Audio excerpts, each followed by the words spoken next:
স্ত্রীকে ধমক দিয়ে ভয় দেখানোই পুরুষত্ব নয়, বরং স্ত্রীর মুখে হাসি ফোটানোটাই প্রকৃত পুরুষের পরিচয়। একাকিত্ব উপভোগ করতে শিখুন। পৃথিবীর সবচেয়ে সুখী মানুষের তালিকায় থাকবেন। মানুষ আপনাকে কতক্ষণ ভালো বলবে জানেন? যতক্ষণ আপনি তাদের মন জুগিয়ে চলতে পারবেন। জীবনে তাকে নিয়েই খুশি থাকতে শেখো যে তোমাকে পেয়ে অন্য কাউকে আর চায় না। বিপদে ধৈর্য ধরুন। দুনিয়ার সকল মানুষও যদি আপনাকে ঠকায়, তবুও ভগবান আপনাকে ঠকাবে না। আপনার সঠিক প্রতিফল তিনি আপনাকে দেবেন, শুধু সময়ের অপেক্ষা। চুপ থাকার সব থেকে বড় সুবিধা হলো আপনার হয়ে জবাব কেউ না কেউ দিয়েই দেবে, সেটা মানুষ হোক বা সময়। জীবনে অনেক কিছু চাওয়ার থাকে, অনেক কিছুই পাওয়ার থাকে, কিন্তু সবকিছু কি আর পাওয়া যায়? আর যা কিছু পাওয়া যায় তার মাঝেই না পাওয়ার কষ্টটাকে আড়াল করে নিতে হয়। এই বাস্তবটাকে মেনে নিয়ে আজও বেঁচে আছে হাজারো মানুষ। একটা সময়ের পর আপনি ঠিকই বুঝবেন, অনেক মানুষই আপনাকে ব্যবহার করেছে, কখনো ভালোবাসেনি।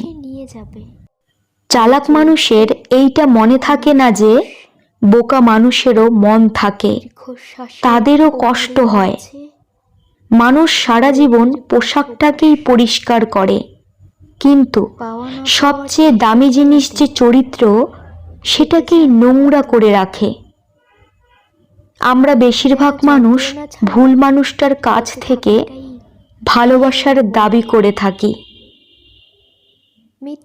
যদি কেউ বিনয় ও নম্রতা অবলম্বন করে এবং কেউ অন্যায় করে থাকে, তবে ক্ষমা করে দিও। ভগবান ওই ব্যক্তির মান মর্যাদা ও ইজ্জত বাড়িয়ে দেন। যে নিজেকে ছোট করেও তোমাকে ভালোবাসে, তাকে ফিরিয়ে দিও না। এমন মানুষ আর কখনো পাবে না। একটা বয়সের পর আমরা সবাই বুঝতে শিখে যাই, এই জীবনে ভালোবাসা ভালো লাগার থেকেও আত্মসম্মানকে বেশি প্রাধান্য দেওয়া উচিত। আমি কখনোই তোমার থেকে দূরে সরে যাইনি। হঠাৎ করে অনেক মানুষ তোমার আপন হয়ে উঠেছে, আর সেই ভিড়ে আজ আমি নিজেই হারিয়ে গেছি। যে সম্পর্কে সারাক্ষণ ঝগড়া হয়, সেগুলোই সত্যিকারের ভালোবাসা। কেউ কাউকে বুঝতে চায় না।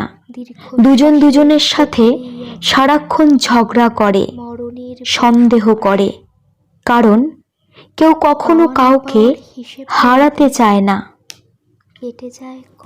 কাউকে ভালোবাসলে তাকে আগলে রাখতে জানতে হয় প্রিয়, কারণ ছেড়ে যাওয়াটা ভালোবাসা নয়, বরং শত বাধা বিপত্তির পরেও থেকে যাওয়াটাই ভালোবাসা।